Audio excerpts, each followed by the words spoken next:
Everyone wants to pretend that they know how to grill a steak, okay? Listen, this is Fitment Industries, but I'm also gonna tell you that it's a must thing that you gotta know how to do. Everyone knows how to grill a steak or make a burger or knows what actually is in Italian dressing. I have no idea. And this is basic stuff. And then you wait until no one is around when you actually invite everybody over to grill to figure out just how long it takes to grill a steak and how not to mess it up because you didn't want to tell anybody that you had absolutely no idea what you're doing. Pro tip, 400 degrees, 2 minutes, then rotate 45 degrees again, okay, for another 2 minutes. Then you're gonna flip 2 minutes there and then rotate another 45 degrees for another 2 minutes, a total of 8 grilled minutes plus 5 minutes of rest, and you've got yourself a beautiful medium rare steak. And if you don't like it, let it sit a little bit longer, you'll get yourself a medium steak. Okay, never said I never did nothing for you, okay? There's a little bit of grilling tips. But what about cars? I'm Alex. Segue. Alex at FI on Instagram, and today we're gonna be taking it back to the basics. We're not just gonna be talking about steaks and how to make salads and all that sort of shit. No, we're done, okay? Today we're gonna be talking about the number one thing above all else when it comes down to being a car enthusiast. The one thing that people like you and people like me just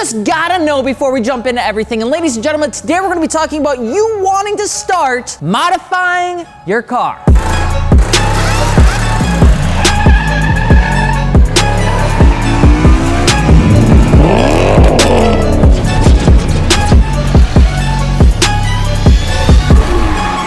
And if you're new here,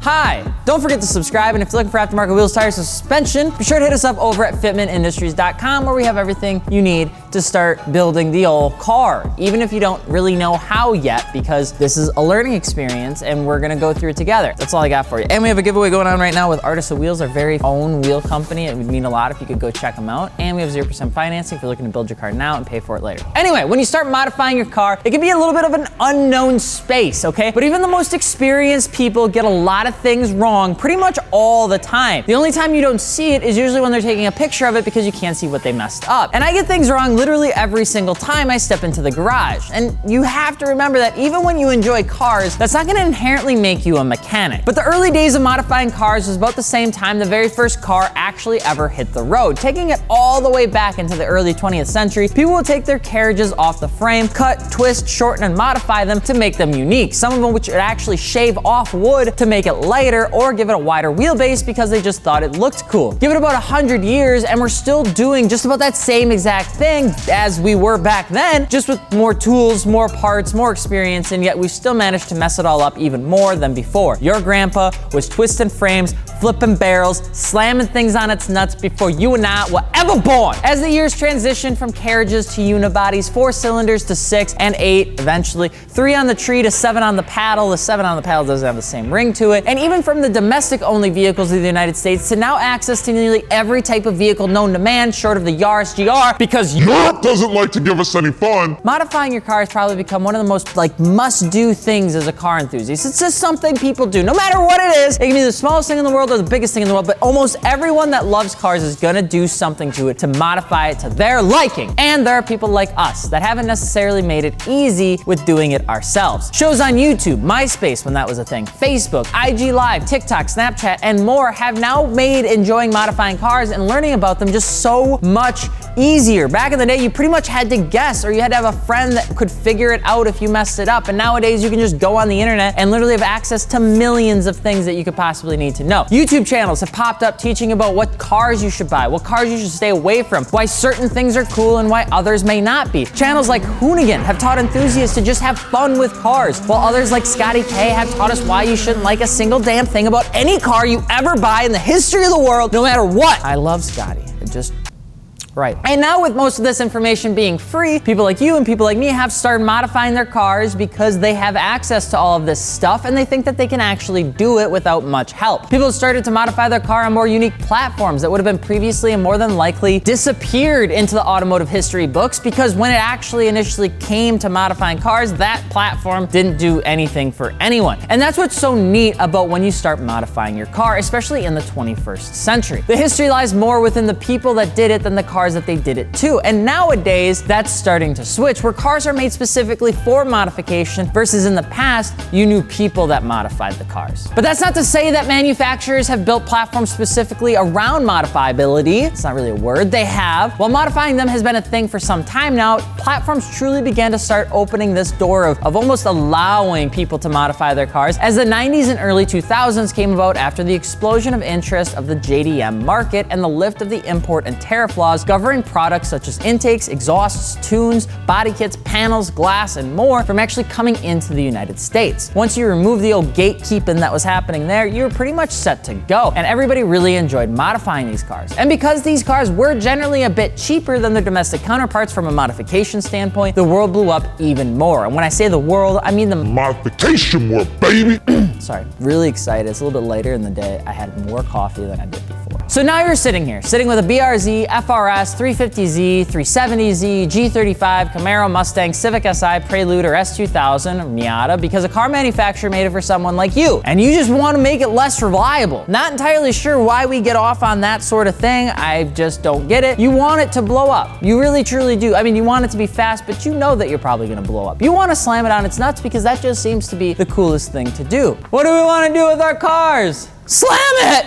You want your car to sound like the equivalent of like a chalkboard and nails, because scraping and slamming it on the ground just seems like a really cool thing to do. Plus you can get a really dope TikTok if you really needed to. Why do we want to buy more boxes? Well, because the world is normal enough and we enjoy going through the pain. Car people, I feel like, just enjoy going through pain. And that's why we're no longer gonna talk about the history of modifying cars. We're gonna be talking about what it's actually like to modify a car and some sort of tips, tricks, and mistakes so many people actually make when they go around starting to modify a car, regardless on whether it's a BMW E30, a Mustang, a Corvette, or anything in between, because no matter what, you're gonna have the same underlying issues if you don't actually go about this right. Mostly because you're gonna mess it up, and then you're gonna get all disappointed, and then you're gonna say that you don't like doing it, and then you're gonna sell your project car, and then you're gonna sit on the sidelines and talk about how cool your project car was, and talk smack to anybody that doesn't have a project car, but they have a car that actually runs, and your car doesn't run. So you're actually sitting on the inside wishing that that were you, but because you don't have, you kind of sort of have an ego problem, you're never going to tell anybody that you're jealous that they have a car that actually runs with minimal modifications, whereas your project car was a failure. Let's get a few preconceptions about modifying cars out of the way. No matter what, first and foremost, no matter what you do, you will f up your car. You will make a mistake, and just plan it, because it's gonna happen, all right? Don't worry though, because it happens. And to be honest, don't try to think you won't, because you will. You're gonna over-torque something. You're gonna plasti dip something that you probably shouldn't have. You're gonna buy tires that rub because you thought that you could go with a meteor setup. You're gonna swap headlights that burn out all the time because you didn't realize relays exist for a reason. You will mess up something, because when you cut a corner, you're gonna cut an experience, all right? And everyone does it no matter what. There is never a time where I've seen somebody that's jumped into cars that have done everything perfect right out of the gate, no corners cut, no dollar wasted, because guys, we're car people. We got like $12. No matter how long you're in this crazy world they call the car community, there will never be the smartest person in the room, especially when it comes to modifying cars. Don't worry, again, it's not a measurement contest of any kind of limb anywhere, and don't treat it as such. There's a lot of smart people in the car scene, but never think that you're gonna be the smartest person on top. So many people get headstrong about a certain platform or style right when they jump into modifying a car that they never actually venture out to enjoy something new or outside of their experience. This is where a lot of toxic communities can start to exist because of the perceived feat that if you don't know a platform you jump into, you'll be ridiculed. This happens a ton. That's why people hyper-focus into a certain platform and never want to jump out, which is okay if you really love the platform, but if you then use that to talk smack about another platform and you don't have experience in that platform, you really don't know what you're talking about. So you stick with your very first JDM 180SX, you buy some old wheels because it's cool, and you learn to shit on anything else because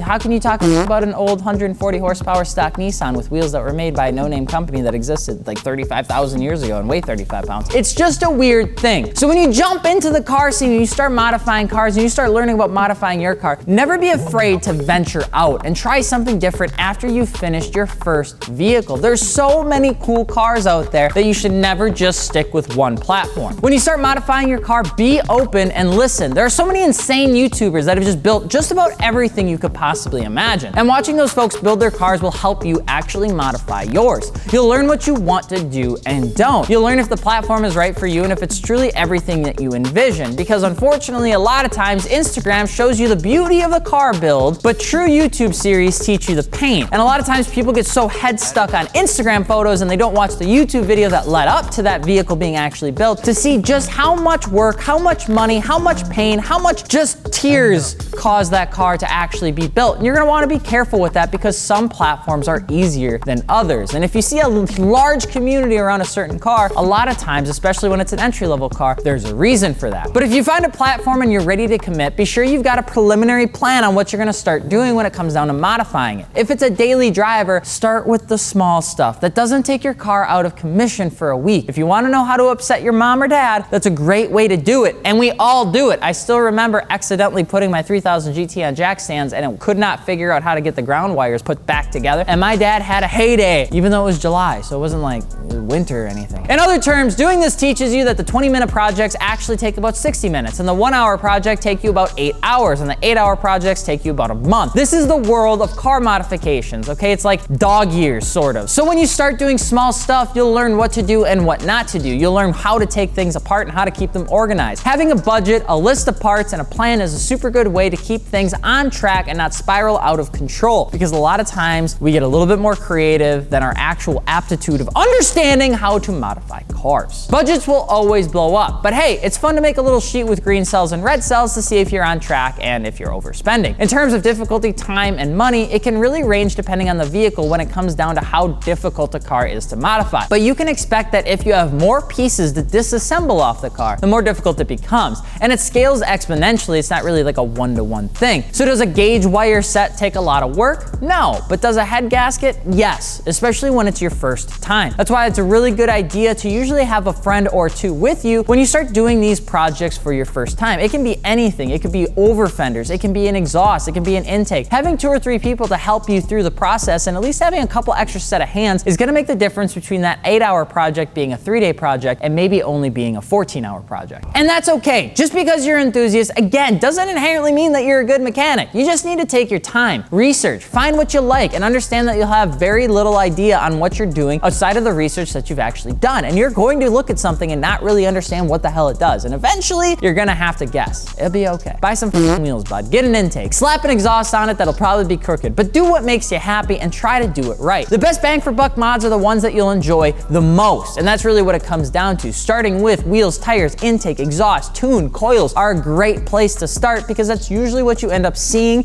and hearing and performing with the most. But even window tints, some WeatherTech mats, and an intake could be enough for you depending on what your budget is and what time you actually have available. But whatever you do, at least start the damn build because that is where it starts. That's where the itch begins. And if you don't start because you're too afraid to, you're actually never gonna get it done. But what do you think is the #1 thing you learned when you started modifying your car? Let us know below. And of course, let us know what you want us to talk about next. I'd really like to know how everybody's build is going. And if you're looking for aftermarket wheels, tires, or suspension, be sure to hit us up over at fitmentindustries.com. I'm Alex from Fitment Industries, and we will see you later. Peace.